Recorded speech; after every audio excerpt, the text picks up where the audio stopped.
गिबियावनो बयखौबो दिनैनि गोदान मोनसे भिडिअ फिन खेब बरायनानै लानाय जाबाय। बिटिसिनि थागिबि गोबां रायजो राजाफोरानो बिटिसिआव आयेन बेरेखायै हा दखल खालामनानै थाफैनाय मानसिफोरखौ होखारनांगौनि थाखाय गोबाङानो सरखारनिसिम दाबि खालामदों। आंनि माखासे भिडिअफोरावबो गोबां मानसिफोरानो बिटिसिआव इभिक्सन खालामनांगौ होननानै गोबाङानो कमेन्ट खालामनायखौ नुनो मोनगासिनो दङ।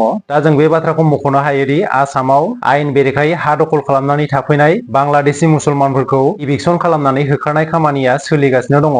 बेखौ लानानै आं आंनि सिगांनि माखासे भिडिअफोरावबो नोंथांमोनजों सावरायखांबाय। आसाम सरकारा बांलादेशि मियाफोरनि आयेन बेरेखायै आसामाव हा दखल खालामनानै लानायखौ आसामनि गोबां दाब दाब जायगायावनो इभिक्सन खालामगासिनो दङ। नाथाय साननो गोनां बाथ्राया बिसोरदि बैसोर इभिक्सन खालामनानै होखारजानाय बांलादेशि मुसलमानफोरा थारैनो आसामखौ गारनानै थांमारदोंना? बे बाथ्राया नङा। जायफोर बांलादेशि मुसलमानफोरा इभिक्सन खालामनानै होखारजादों बैसोर बांलादेशि मुसलमानफोरा दायो गोबाङानो बिटिसिआव हाबफैबाय, बेखौ जों बुंनो हायो। दा बेजों लोगोसेनो बिटिसिआव इभिक्सन खालामनो नटिस फैनायजों लोगोसेनो एसआर एबा स्पेसियेल रिभिजननि गेजेरजों बिटिसिआव आयेन बेरेखायै हाबफैनाय मानसिफोरनि भटार लिस्टखौ दाननाय एबा डिभटार्स खालामनायनि थाखाय नटिस फैदों। दा आसामाव एसआर खालामनाया सोलिदों, जायनि गेजेरजों आयेन बेरेखायै थाफैनाय मानसिफोरनि भटार लिस्टखौ दाननाय जादों। दा बेखौनो लानानै बिटिसिआव ट्राइबेल बेल एन्ड ब्लक आरो बिजिआर आरो पिजिआर हायाव आयेन बेरेखायै थाफैनाय मानसिफोरखौ इभिक्सन खालामनाय, बेजों लोगोसेनो एसआर खालामनायखौ लानानै हाग्रामा महिलारि बिथाङा माखासे बाथ्रा बुंदों आरो बिटिसिआव इभिक्सन खालामनायजों लोगोसे एसआर खालामनायनि गोनांथि दंना गैया बेनि सोमोन्दै आं नोंथांमोननि सिगाङाव बे भिडिअनि गेजेरजों गुवारै सावरायलायगोन। बेनिखायनो नोंथांमोना भिडिअखौ स्किप खालामालासिनो जोबजासिम नायलां। भिडिअखौ जागायजेननायनि सिगां नोंथांमोननिसिम गुरै खावलायनाय, नोंथांमोना आंनि चेनेलाव गोदानब्ला चेनेलखौ अननानै साबस्क्राइब खालामनानै लादो। नोंथांमोना आंनि चेनेलाव बेबायदिनो गोदान गोदान आपडेटफोरखौ मोननो हागोन। थौदो बिदिब्ला दिनैनि भिडिअखौ जागायदिनि। बिटिसिआव इभिक्सन आरो एसआर खालामनांगौनि थाखाय गोबाङानो सरखारनिसिम दाबि खालामगासिनो दङ। दा बिटिसिआव गुबुननिफ्राय आयेन बेरेखायै हाबफैनाय मानसिफोरखौ इभिक्सन खालामनांगौ आरो एसआर खालामनांगौनि गोनांथि दङ।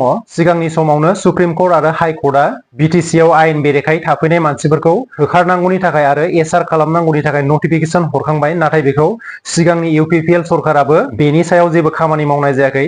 दा बेखौनो लानानै हाग्रामा महिलारि बिथाङाबो बिटिसिआव एसआर खालामनाय जाया आरो आयेन बेरेखायै थाफैनाय मानसिफोरखौ इभिक्सन खालामनाय जाया होननानै बे मोनसे बाथ्राखौसो बुंनायखौ नुनो मोनदों।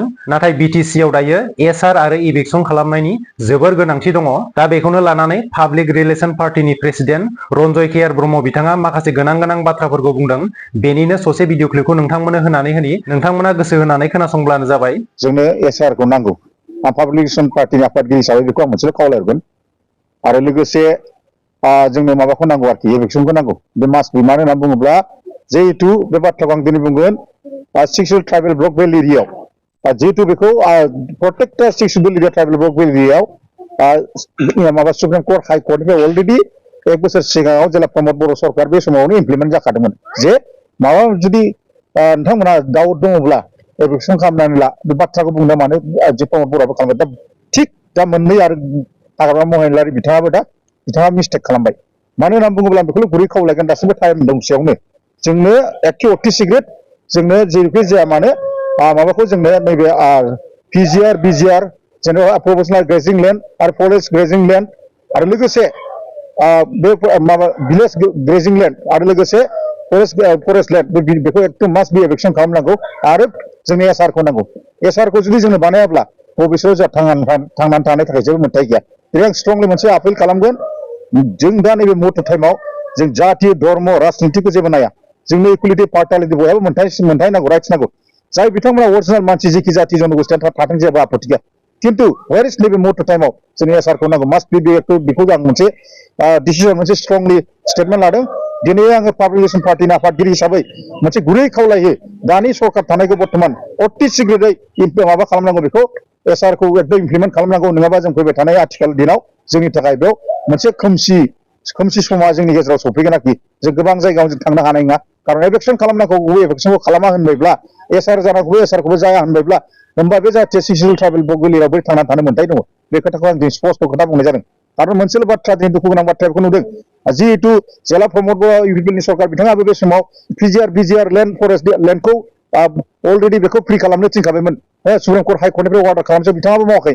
आरो दा मैयासो जिहेतु मोनसे जोबोद दुखु गोनां बाथ्रा, बिटिसिनि चिफ जास्ट हाग्रामा महिलारि बिथाङाबो बुंबाय जितु जोंनाव एसआर जाया। थारमाने डेट मिन्स मा गासिबो इलिगेल मानसिफ्रा अलरेडि जेराव हाबखाना दं, बेखौ मा बिनि उफ्रिखौनो थद जायाबा जों माबोरै जोंनि माहारि जोंनि बिदा फंबायफ्रा जोंनि जाथिफ्रा बोरै थांनानै थानो हानो बे खोथाखौसो बुंदों नोंगौ आं गासिबो जाथिखौ लुबैयाखै माखासे खेथ्र जाय इलिगेल भाबै माखासे हाबसननानै दङ बे बा जोंनि बे फरेस्ट लेन्ड बिजिआर आरो पिजिआर आरो फरेस्ट लेन्डआव जाय हाबसननानै दं बेखौ मास्ट बि एभिक्सनखौ नांगौ जों बेखौ दिनै सुप्रिमल मोनसे पाब्लिक रिलेसन पार्टिनि आफादगिरि हिसाबै बेखौ मोनसे खावलायो आरो परबर्ती दिनाव जुदि बिथाङा बेखौ थाबैनो एक्सन लायाबा मोनसे गिदिर मोनसे धरना होनाय जागोन बेखौ स्पष्ट खोथा बुंबाय मानो होनना बुङोबा पिसफुलि आं दिनै गाव खावलायहरो बे अति सिरियै जागोन होनना आसा खालामो बेखौनो आं बुङो जे लुबैनाय मथे बेखौ मावनांगौ फैबाय थानाय दानाव मानो होनना बुङोबा जोंहा बेयाव थांनानै थानाय थाखाय बयहाबो मोन्थाय दं प्रत्येकटा जनगोष्ठिया बेखौ आं लुबैयो मानो होनना बुङोब्ला दिनै इलिगेल भाबै बाहेरानिफ्राय फैनानै बे अकुपाय खालामफैनाय हाफोरखौ कब्जा खालामनाय बेफोरबायदि खेथ्रआव नैबे मुहुर्त टाइमाव जुदि एथ' मोजां सेन्ट्रेल गभर्नमेन्टनिफ्राय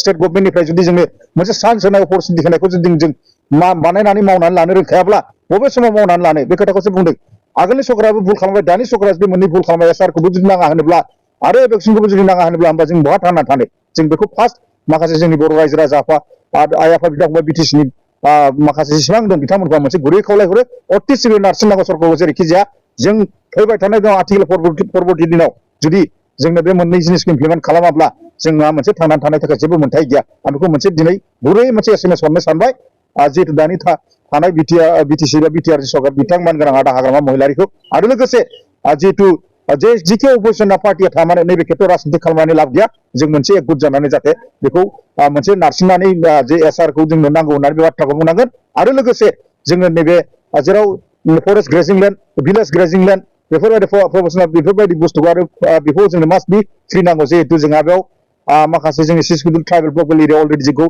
दिल्लीनिफ्राय बेखौ सुप्रिम कर्टनिफ्राय जिहेतु बेखौ अलरेडि प्रटेक्ट ट्राइबेल ब्लकेल एरियायाव जेनेबा सिडुल जेराव दं बेखौ इलेक्सन खालामना ला होनना बे जिनिसखौ मानो खालामाखै ओंखायनो आं मोनसे गुरै खावलायगोन जोंनि रायजो राजा आइ आफा बिदा फंबायफोरखौ जेसेबांखि जाया माने फैबाय थानाय बिथांमोना बे खामानिखौ मावाबा निस्सय जोङो फैबाय थानाय दिनाव मोनसे स्ट्रंलि मोनसे डिसिसन बिसिनि एगेन्स्ट हेंथायै मावनाय जागोन बेखौ गोसोआव लाखिदों दा नोंथांमोना बयबो खोनानानै बुजिनो मोनबाय जानांगौ बिटिसिआव मानि थाखाय इभिक्सन आरो एसआरनि गोनांथि दा बिटिसिआव स्पेसियेल रिभिजननि गेजेरजों डिभटार्स खालामनाय एबा आयेन बेरेखायै हाबफैनाय मानसिफोरनि भटार लिस्टखौ दाननानै होनायनि जोबोद गोनांथि दङ नाथाय जोंनि पलिटिकेल दैदेनगिरिफोरा गाव गावनि पलिटिकेल लाबालाबनि थाखाय बे खामानिखौ मावनाय नङा बेखौ ओरैनो मिथिनो मोनखायो नाथाय दायो बिटिसिआव एसआर खालामनायनि जोबोद गोनांथार दा बिटिसिनि चिफ हाग्रामा महिलारि बिथाङा एसआर खालामनायनि सायावहाय माखासे गोनां गोनां बाथ्राफोरखौ बुंदों बेनि ससे भिडिअ क्लिपखौ नोंथांमोननि सिगाङाव होनानै होनि অসমৰ মুখ্যমন্ত্ৰী ডক্টৰ হেমন্ত বিশ্ব শৰ্মা ডাঙৰীয়াক আমি দলৰ হৈ পেলাই আজি ধন্যবাদ যাচিছোঁ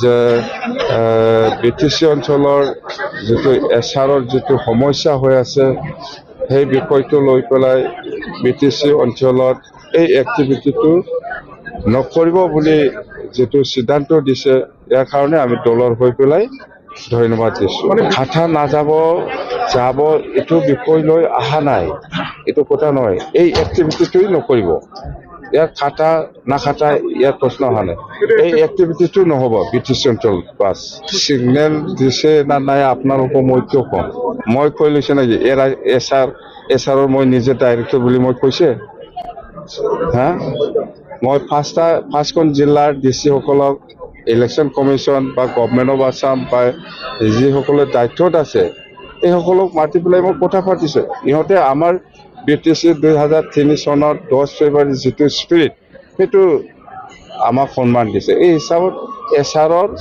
কোনো বিটিচি অঞ্চলত ক্ষতি কৰাকৈ কাম কৰিব নোৱাৰে दा नोंथांमोना बयबो खोनाखाबाय हाग्रामा महिलारि बिथाङा मा बाथ्रा बुंदों बिटिसिआव एसआर खालामनायनि जेबो गोहोम गोग्लैनाय नङा होननानै हाग्रामा महिलारि बिथाङा बे बाथ्राखौसो बुंदों बेयो थारैनो बिटिसिनि थागिबि रायजो राजाफोरनि थाखाय जोबोद दुखुनांथाव मानोना बिटिसिआव दायो एसआर खालामनाय आरो इभिक्सन खालामनायनि गोनांथार बेजों लोगोसेनो दायो बिटिसिआव हाग्रामा महिलारि बिथाङा गुबुननिफ्राय हाबफैनाय बांलादेशि मुसलमानफोरखौ मानि थाखाय इभिक्सन खालामनाय नङा बे बाथ्राखौ पृथ्वीराज नारायण देबमेसआ मोनसे गोनांथार बाथ्रा बुंदों बेनि ससे भिडिअ क्लिपखौबो नोंथांमोननि सिगाङाव होनानै होनि नोंथांमोना गोसो होनानै खोनासंब्लानो जाबाय प्रथम কাৰণটো হৈছে 70 পৰা 75% মুছলমান ধৰ্মাৱলম্বী লোকসকলে বিপিএফক ভোট প্ৰদান কৰিছে ইয়াতে কোনোবা বেয়া পাই লাভ নাই তুষ্টিকৰণৰ ৰাজনীতি বিটিসি 2025 চনৰ পৰিষদীয় নিৰ্বাচনত এই যি 2025 ৰ বিটিসি ইলেকশ্যন তাতে তুষ্টিকৰণৰ ৰাজনীতি হৈছে এয়া অপ্ৰিয় হলে সত্য আৰু 70ৰ পৰা 75% মুছলমান ধৰ্মাৱলম্বী লোকসকলে BPF বা হাগ্ৰামা মহিলাৰীৰ লিডাৰशिপক ভোট প্ৰদান কৰিছে। दा नोंथांमोना बयबो खोनाखाबाय पृथ्वीराज बिथाङा मा बाथ्रा बुंदों। बिथाङा बुंदों 70निफ्राय 75% मुसलमानफोरानो BPF नो भोट होदों, जायनि थाखाय BPF सरकारा दायो BTC आव इभेक्सन खालामनाय नङा आरो एसार खालामनाय नङा। दा BTC नि सेफ हाग्रामा महिलारी बिथाङा बुंनाय BTC आव इभेक्सन जानाय नङा आरो एसारनि जेबो गोहोम गोग्लैनाय नङा होननानै बेबादि बुंनाय बाथ्राखौ खोनायोब्ला आसामाव जेसेबांनाखि बांलादेशी मुसलमानफोरखौ इभेक्सन खालामनानै होखारदों बैसोर मानसिफोरा BTC आव बांसिन हाबनानै थाफैनो थाखाय खाबुखौ लाखासिगोन। दा बेनि थाखाय जोंनि दैदेनगिरिफ्रा सांग्रां जानायनि जोबोद गोनां। दा नोंथांमोना बेनि सायावहाय मा सानो कमेन्ट सेक्सननि गेजेराव फोरमायहरब्लानो जाबाय। दिनैनि भिडिअआ एसेनोसै, लोगो मोनफिनगोन गुबुन मोनसे भिडिअआवहाय। गोजोन्थों।